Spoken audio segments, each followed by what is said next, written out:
I am also victim of that कि मैं जब देख ठीक है फेल वेरी बैडली। दूसरा मैंने 22 जो सक्सेसफुल हुआ है ना, specially everyone, this is me Madhu and welcome to my channel. तो आप लोगों ने बहुत सारे यूट्यूब कंटेंट क्रिएटर्स को देखा होगा, वो इस सब्जेक्ट पे जरूर वीडियो बनाते हैं कि how Gen Zs are getting affected by social media, for example the constant comparison thing. So I am also Gen Z, though I don't subscribe to some extreme ideologies of that, but I fall in Gen Zs. I am very proud of that. Okay, so thing is कि सब बताते तो हैं कि Gen Zs are getting affected by this and this, so be it beauty standards and be it success and be it the comparison, especially the comparison about the careers, right? तो मैं इसी point पे बात करूँगी। Actually है क्या, because I am 23 year old, ठीक है। So I am also victim of that कि मैं जब देखती हूँ 23 years old for specially the actors and influencers कि वो क्या कर रहे हैं, कहाँ पहुँच गए हैं, वेयर एम आई, तो मुझे ऐसा लगता है कि मैं भी वो कर सकती थी। अगैन ऐसा मुझे लगता है कि मैं भी वो कर सकती थी। उसके पीछे का रीज़न ये है कि मैंने जब यूट्यूब पे जब सब लोग ये बना रहे थे 2019 आई गेस 2020 था, उस टाइम मैंने एक इनिशिएटिव लेना सोचा था, बट मैं नहीं कर पाई थी because of you know family के पास उतनी अवेयरनेस नहीं होती आपकी, ओ ये कुछ ऐसा हो सकता है। My convincing skills was very bad, so I fail, ठीक है, फेल वेरी बैडली। दूसरा मैंने 2022 में इंस्टाग्राम पे एक इन्फ्लुएंसर बनने के लिए अटैम्प्ट किया, जो कि मेरा चैनल बहुत अच्छा था, but again some random boys, some random DM, some random comments made me quit the Instagram again because I was so afraid of boys. Actually so afraid of boys. So now I was going through a regret because now in 2025 you see कि जिन लोगों ने 6-7 साल पहले चीज़ें शुरू की थी वो आज बहुत आगे बढ़ गए हैं, ठीक है। But you know the one thing I tell you, don't think like this कि आप शुरू करते तो आप भी बन जाते। हाँ, नो डाउट हो सकता था आप बन जाते। पता है क्या, जो सक्सेसफुल हुआ है ना, स्पेशली कंटेंट क्रिएशन में, एक बार जाके उनका बैकग्राउंड चेक करो, ठीक है। Just look at the father's job, look at the mother's job. मैं नहीं कह रही कि वो बहुत रिच थे, but you will somehow see कि उनकी जो आइडियोलॉजी है, जिस माइंडसेट से वो ग्रो हुए हैं ना, वो हमसे बहुत डिफरेंट है। लुक आई टेल यू, हर सोसाइटी जो इवॉल्व करती है वो स्टेजेस में इवॉल्व करती है, ठीक है। पर्सनली मुझे ऐसा लगता है कि हम कंपैरिजन से नहीं, हम जनरेशन स्किप करना चाहते हैं, इसलिए हम ज़्यादा डिप्रेस्ड और कॉन्स्टेंट कंपैरिजन फेस करते हैं। जैसे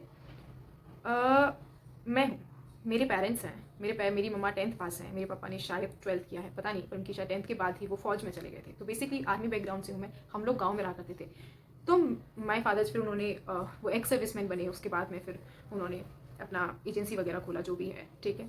तो वहाँ से वो हमें गांव से निकाल के शहर लाए and I am the Elder one. तो हम 3 लड़कियाँ हैं एंड स्पेशली उन्होंने लड़कियों को पढ़ाने के लिए वो शहर लेकर आए और उसके बाद हमें एजुकेशन दी, अच्छी education the. I am from like Amity, तो एक प्राइवेट कॉलेज में मुझे पहुंचाना, ये एक मिडिल क्लास पर्सन के लिए बहुत बड़ी बात होती है, ठीक है। माई फादर ऑलवेज टेल कि एक पिता को पता होता है कि उसकी 3 लड़कियां अगर बाहर पढ़ रही हैं तो उसके दिल पे क्या गुजरती है। You know, security is the thing that stops us right from doing what we want and this is true.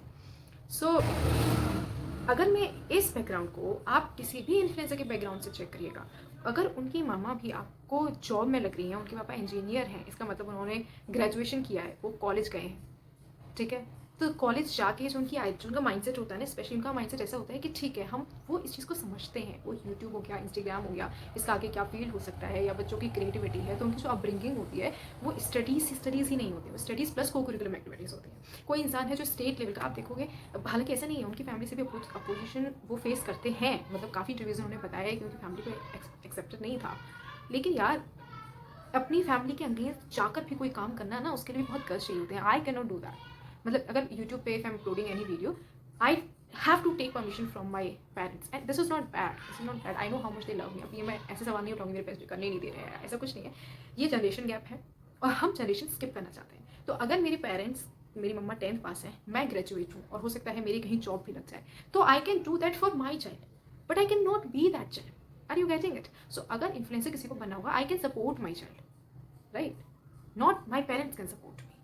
तो please just understand the depth of it. और देखो, पहले क्या था, हमारा जो कंपैरिजन था ना, वो रिलेटिव से होता था। मतलब हमारी एक छोटी फैमिली होती थी, अगर कॉलोनी है, जब हम बहुत छोटे थे, तो अगर मेरे मार्क्स अगर अच्छे नहीं आए तो मेरे को पता है कि मेरे मामा के लड़के के अच्छे हैं, या मेरे चाचा के बच्चे के अच्छे हैं, या तुम्हें पता है तुम्हारे मामा के लड़के ने ये किया, ऐसे ही होता था। और मेरा कॉम्पिटिशन सिर्फ उनसे होता था, ठीक है, कि अगर उनके अच्छे आए तो इस बार मेरे भी अच्छे आने चाहिए।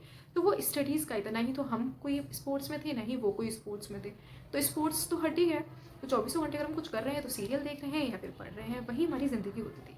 अभी क्या, अब इस प्लेटफॉर्म पे अंबानी सर भी हैं, हम भी हैं, और जितने भी फेमस एक्ट्रेस हैं, दीपिका मैम हो गई या वो भी है, भाई दीपिका मैम है आई थिंक, सी लाइक उनकी कितना लेट प्रेगनेंसी है उनकी, है ना, I think she and my mamma has like 4-5 साल के उनमें डिफरेंस होगा, ठीक है। तो वो ये कर सकती हैं, वो ये कर सकती हैं बिकॉज शी हैज़ मनी, है ना, उनकी आइडियोलॉजीज ऐसी हैं। अब मैं मिडिल क्लास होके मैं कहूँ I will get married at 40 because she did for, नहीं, ऐसा नहीं हो सकता है, इट्स नॉट पॉसिबल।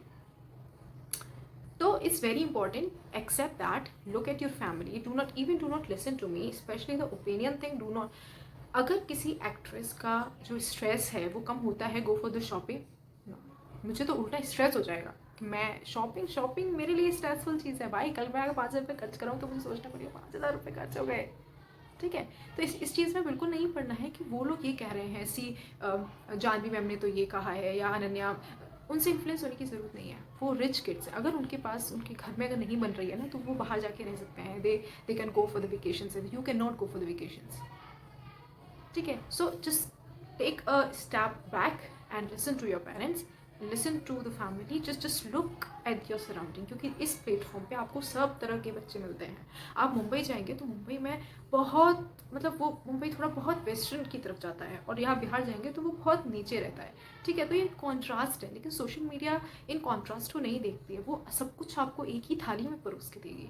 तो आप एकदम बेस्ट से आप, मतलब जो लोग सोचो मुंबई पे हैं उनके पेरेंट्स कितनी ब्रॉड सोच के होंगे। जो आज मैं मुझे ऐसा लगता है अगर मेरा बच्चा अगर एक्टर बनना चाहेगा तो मैं आराम से, मुझे नहीं लगता कि मुझे कोई प्रॉब्लम होगी, या if I want to meet the boyfriend of my girl तो मुझे कोई दिक्कत होगी, या girlfriend of my boy, but मेरे पेरेंट्स को होगी। अच्छा सोचो, एक एग्जांपल देती हूँ प्राजक्ता मैम का, आई लिटरली लव हर, हाँ मैंने उनका इतना कंटेंट नहीं देखा है बट वो बहुत क्यूट है जब भी वो मेरी रील्स पे आती है, ठीक है, तो मुझे बहुत अच्छी लगती है, ऐसा कुछ नहीं है। पर अब रील पर ही आ रही थी तो वो स्टोरी बता रही थी अपने पेरेंट्स की, तो सोचो उनके पेरेंट्स ग्रेजुएशन में एक साथ मिले, उनकी मम्मा कन्फेस्ड फर्स्ट, एंड फिर वो बहुत लवी कपल्स हैं, तो उनकी लव मैरिज हुई थी, ठीक है।